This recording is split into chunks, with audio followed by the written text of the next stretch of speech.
So good morning, good evening, or even good night, depending on where you are in the world. This is the High Calibre Man podcast with myself, Hugh, and I'm joined by my friend and fellow professional from the mental health field and counseling field, Solomon Andrews, who is going to be taking part in this conversation. How you doing, bro?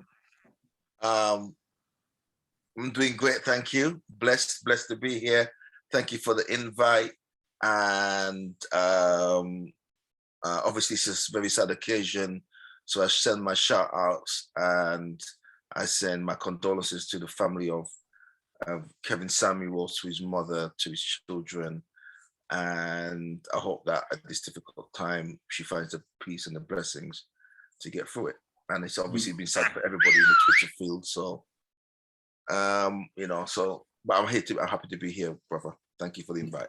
No, that's cool. That's cool. It's a really important discussion. I mean, on one level, there's a passing of this conversation has a certain nostalgic vibe to it. Just seeing the picture up on the just seeing Kevin's picture up on the profile at the moment. It's kind of like, it's a bit weird. It's kind of like, can't believe that this brother has passed. But it's like what he said with one of his famous videos.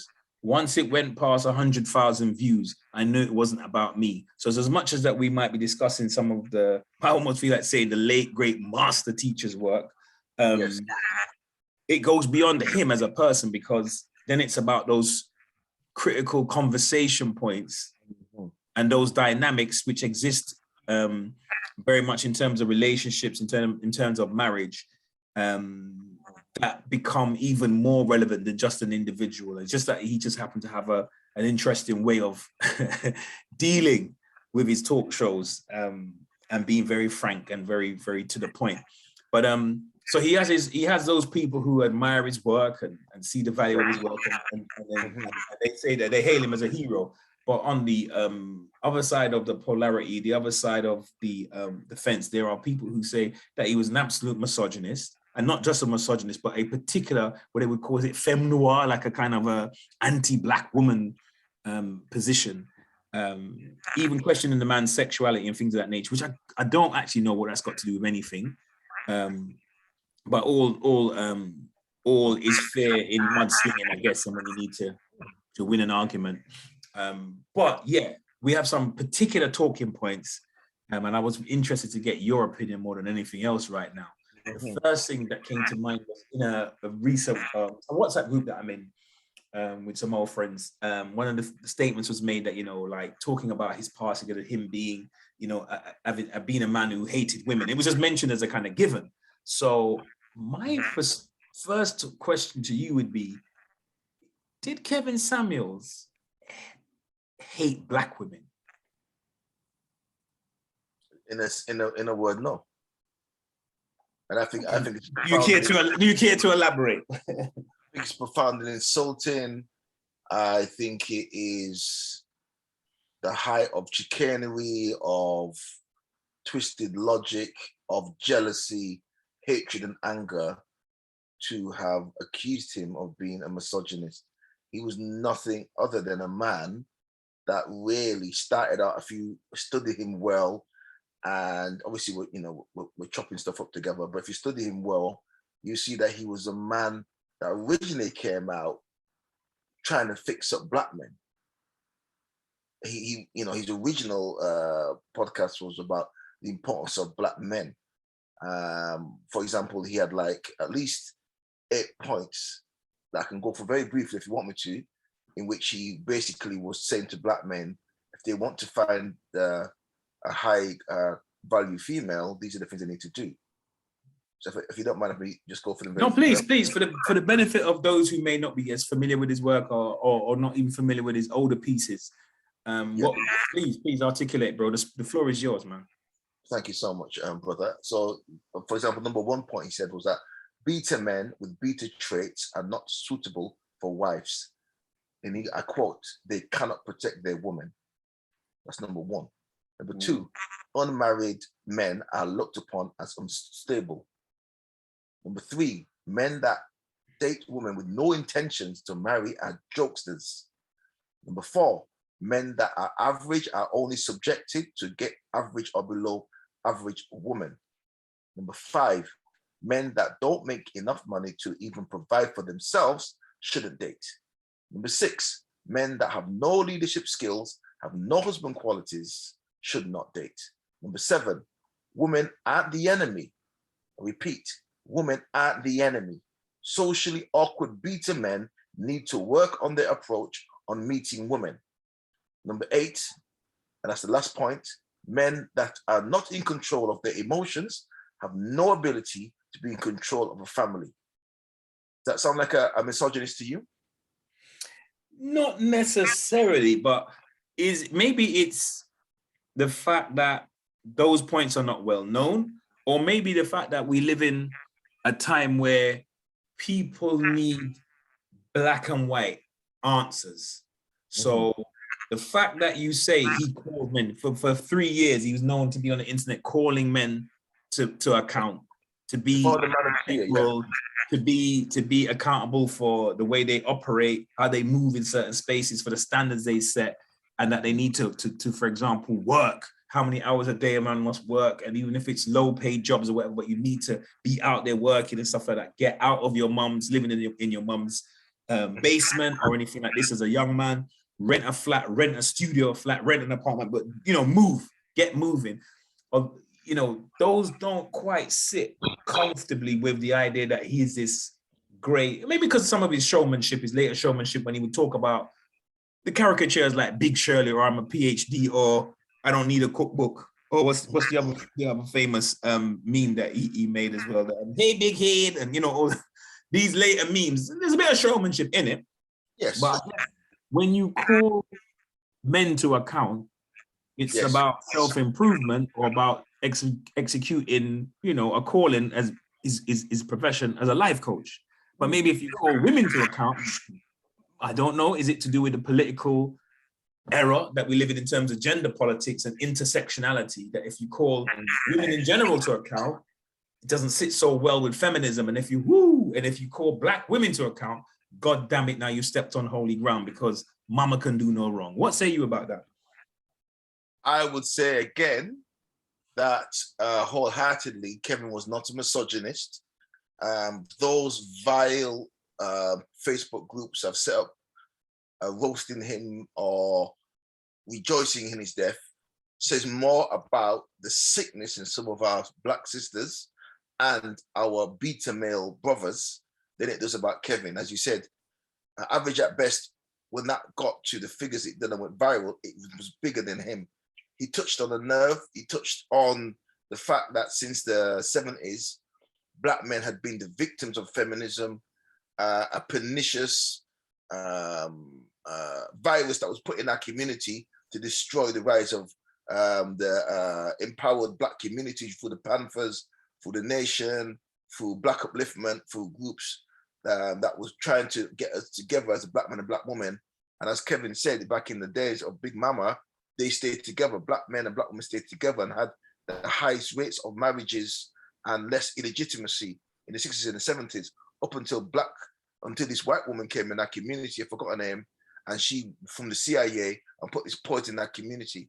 So those children, the black males born from the 70s. When you say poison, brother, could you elaborate what you say that poison is? Because some people might think you mean chemical poison. Are you talking about crack cocaine or heroin? When you say poison, what poison are you talking about, my brother? It was all those as well, eventually, wasn't it? Eventually, the crack was brought in, as well as cocaine, as well as heroin, to destroy our community. As Americans say, heroin. Heroin. It was actually brought in. But when you originally said poison, was you talking about the ideology of feminism? Is that what you mean? Ideology of feminism. As you know, there's 4 waves of feminism. We don't want to get too sidetracked, but there's 4 waves of it. The first wave, it initially was what we could identify with, coming from the civil rights movement, was just equality, that women wanted to be equal with men. Yeah, but what we worked for was equality of opportunity. That's what women really wanted. Yeah, but we didn't get that.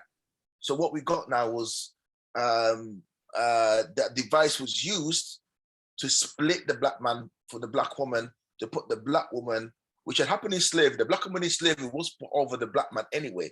She was always being seen as super Amazon. So the idea to destroy the black family in slavery, which is the most barbaric form of human evil ever committed on the face of the planet Earth, and it still has ramifications, was to split the black man from his woman and make sure the black man couldn't do the things that the black woman wants. Black man to provide for her, to protect her, and to ensure that her feminine energy is empowered within the family. This was destroyed in slavery. But still, but yo, King, I got to jump in there. I got to push back a little bit. But you say it was destroyed, but post-slavery in the Caribbean, in the other parts of the diaspora, like the United States, marital rates, between black men and black women were higher than they are even today. Do you know what I mean? So it's almost like the people that came straight out of slavery still had an affinity for family. Women had a certain level of respect for men. Black women had a certain level of respect for black men, even out of just coming out of slavery. There was still a thing about marrying a man, being married and raising a family together.